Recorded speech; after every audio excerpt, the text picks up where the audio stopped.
วกเฮาเห็นคุณค่าของธรรมะชักจูงชักชวนหรือหากุศโลบายต่างๆให้เพิ่นเข้ามาฟังธรรมปฏิบัติธรรมถ้าเป็นการตอบแทนบุญคุณพ่อแม่อันสูงสุดคือการนำเข้าสู่พระรัตนตรัยได้ใครก็ตามที่แนะนำพ่อแม่เขาก็มีที่พึ่งก็คือเป็นพระรัตนตรัยได้บ่มีมิจฉาทิฏฐิอย่างอื่นก็ไปปนเลยนี่แม้นเพิ่นสิบรรลุหยังหรือบ่บรรลุหยังก็สร้างแต่ว่าถือเอาพุทธธรรมสงฆ์เป็นที่พึ่งได้นั่นแหละคือการตอบแทนบุญคุณพ่อแม่อันสูงสุด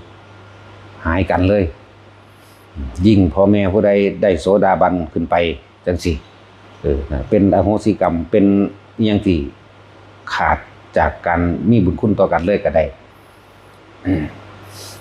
ฉะนั้นว่าเป็นการตอบแทนบุญคุณอันสูงสุดถ้ายังมีชีวิตอยู่คือเฮาต้องพยายามจนถึงที่สุดของเฮาเองแต่ว่าบ่แม่นการบังคับให้เขามาเห็นมาฮู้ด้วยตัวเพิ่นเองบ่แม่นการบังคับนั่นขึ้นอยู่กับปัญญาของไผของมันอันนั้นแบบนี้ถ้าเฮาได้พยายามแล้วกระทำแล้วแต่ว่าเพิ่นสิเข้ามาหรือบ่เข้ามา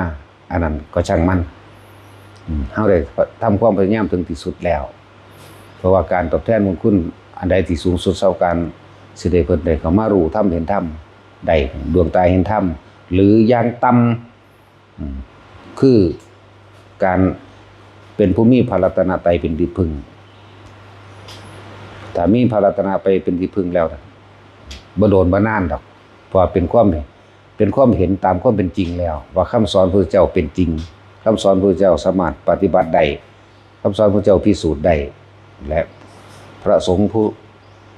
ปฏิบัติดีปฏิบัติชอบได้แนะนำถูกต้องดีงามแล้วเพิ่นก็สามารถพึ่งตนเองแล้วก็พึ่งความจริงของเพิ่นเองได้คือทำพึ่งตนพึ่งธรรมได้เพื่อบ่เป็นการอาลัยซึ่งกันและกันนั่นฮะบ่แม่นว่าเฮาเพิ่งหาก็เกิดดอกเฮาเกิดมานานแล้วพ่อแม่ก็มีมาหลายภพหลายชาติแล้วคือว่าปัจจุบันชาตินี้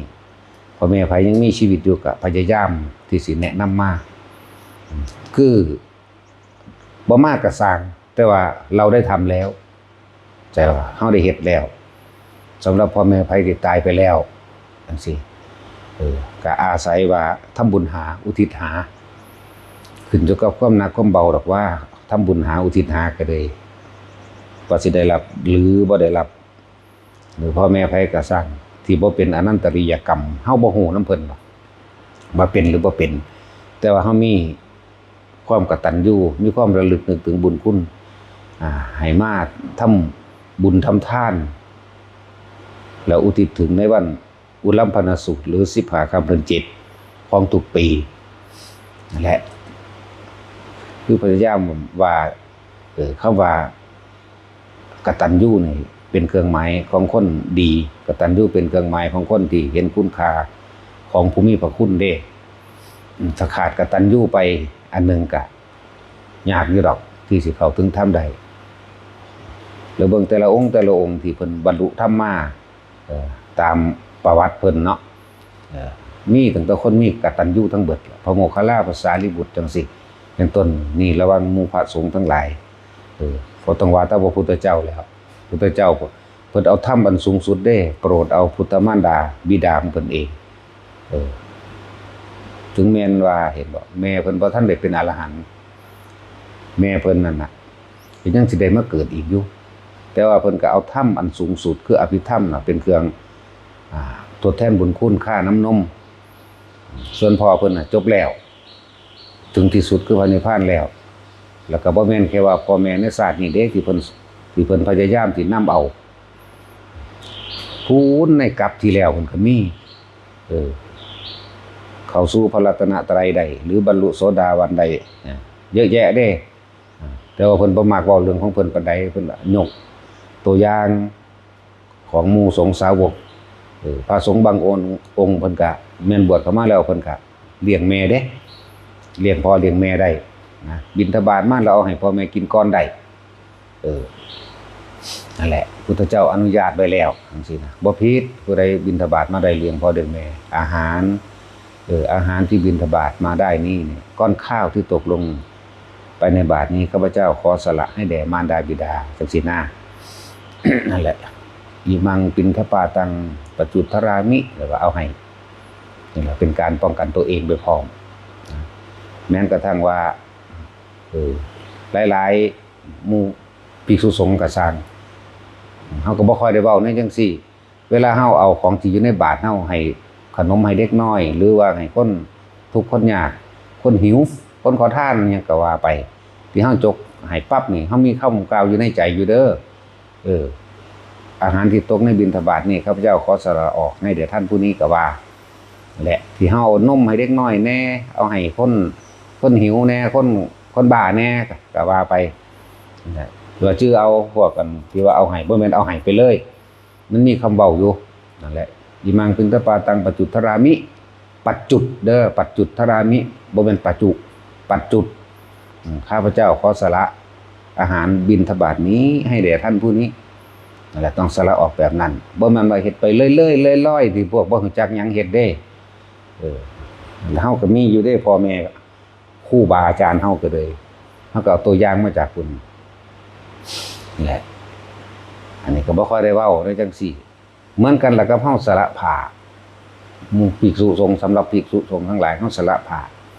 หยังเฮาก็ออกซื้อมันก็ปัจจุตรามิเบิดเหมือนกับเปลี่ยนผ้าก็เหมือนกันสละผ้าก็เหมือนกันสละสิ่งของใดๆก็ว่าเหมือนกันนั่นแหละแต่ออกซื้อตัวนั้นซื้อที่เฮาสิสละผ้าสละบาตรจีวรหรือสังฆามันทั้งเบิดผ้าอาบน้ำมันก็ว่าไปตามมันคือเข้าพรรษามีย้อนย่านหลายอยู่เด้อันเวลาเข้าพรรษาสำหรับผ้าอันเป็นบริวารเนี่ยเฮาต้องอธิษฐานเป็นผ้าอาบน้ำฝนแต่ว่าหลังออกจากพรรษากล่าวคำปรารถนาออกพรรษาแล้วเฮาต้องไปสละก่อนแล้วกล่าวคำใหม่เป็นผ้าบริวารบ่แม่นผ้าอาบน้ำฝนนี่แหละคือความละเอียดและของพ่อแม่ครูอาจารย์ที่เพิ่นถ่ายทอดมานั่นสั่นบางคนใส่ไปเลยบ่จักหยังใส่ไปเลยบ่จักว่าอันเข้าพรรษาอธิษฐานว่าจังใดออกพรรษาว่าจังใดสละออกว่าจังใดนี่แหละความสำคัญความละเอียดเล็กๆน้อยๆนี่มันบ่เล็กน้อยเด้เหมือนว่าฝุ่นผงมันเข้าตามันบ่ได้เข้าบักใหญ่เฮากำปั้นเด้มันเข้าได้น้อยนั่นแหละสีไปสีมาก็แสบตาเฮ็ดให้ตาบอดได้จังซั่นแหละมันก็บ่ค่อยได้เว้าปานใดของมันเล็กๆน้อยๆมันลืมทางบ่แม่นเล็กน้อยนั่นแหละคือเฮาสละผ้า หรือผ้าคาดผ้าห่มผ้าหยังก็แล้วแต่ในหมู่สงสัยภิกษุสงสัยกันนะให้รีบเย็บภายในมื้อนั้นผู้ใดบ่หยิบผู้ใดบ่เฮ็ดก็ยังขี้ใหญ่เหียใส่เป็นหู้จงโปงเปงจังซี่เป็นหู้จังปังเขาหน่อยๆก็สร้างได้จะต้องไปหยิบให้มันแล้วในมื้อนั้นเด้ครับเว้นไว้แต่บ่เห็นแต่ว่าถ้าเห็นแล้วต้องพยายามเฮ็ดเพราะซั่นเป็นทุกกฎแหละเป็นจังซั่นเด้มีอาบัติเด้เรื่องว่าจังว่าเฮาบ่ค่อยเว้าปานใดสำหรับอยู่ในอันวัดเฮาเพราะว่าหยังเพราะเฮาให้อริยวินัยเป็นผู้บอกผู้สอนเองแล้วผู้นั้นก็ต้องอ่านเอาเองมันจังสิเข้าถึงจิตถึงใจของคนผู้นั้นหรือการใส่ผ้าสบงจังซี่ให้ใส่เนื้อสะดือขึ้นมานิ้วนึงเด้หรือสิเลยก็แล้วแต่แล้วก็ให้อย่าเลยหนักแล้วก็อยู่ในระหว่างครึ่งแข้งแต่มันส่วนทั้งตีนก็คืออยู่ครึ่งแข้งถ้าอยู่ส่วนทางนี่ก็ให้มันเนื้อสะดือขึ้นมาบ่ให้ปล่อยสะดือบ่ให้ไต่สะดือเด้อย่าไปเอาองค์อื่นๆมาเทียบเด้มันมีหลายคนเด้องค์นั้นคือใส่จังซั่นอย่ามาเทียบเถาะนั่นคือความแนวบ่ดีของเจ้าของเองสิเอามาเทียบให้ผู้อื่นเป็นไปตามเจ้าของอันนี้เฮาเว้าตามพระวินัยเว้าตามอริยวินัยของพระอริยะเจ้าเพิ่นเฮ็ดมาแบบนี้เฮาบ่อยากให้พลาดนั่นแหละนานมากกว่าสิเกิดมาพบพ่อพุทธศาสนาแล้วก็เป็นเรื่องที่นานมากเหมือนกันที่เฮาสิมาเข้าใจลึกซึ้งในคำสอนใดนานที่หนึ่งพุทธเจ้าเกิดเทื่อนึงเพิ่นสิแสดงอริยสัจเพิ่นแสดงความจริงทีนึงแต่ก็เป็นเรื่องที่หายากมากที่มีผู้ปฏิบัติตามใดยากมากเข้าไปอีกที่มีผู้แสดงธรรมจะเอาธรรมของสอนคนออกมาแสดงใดมี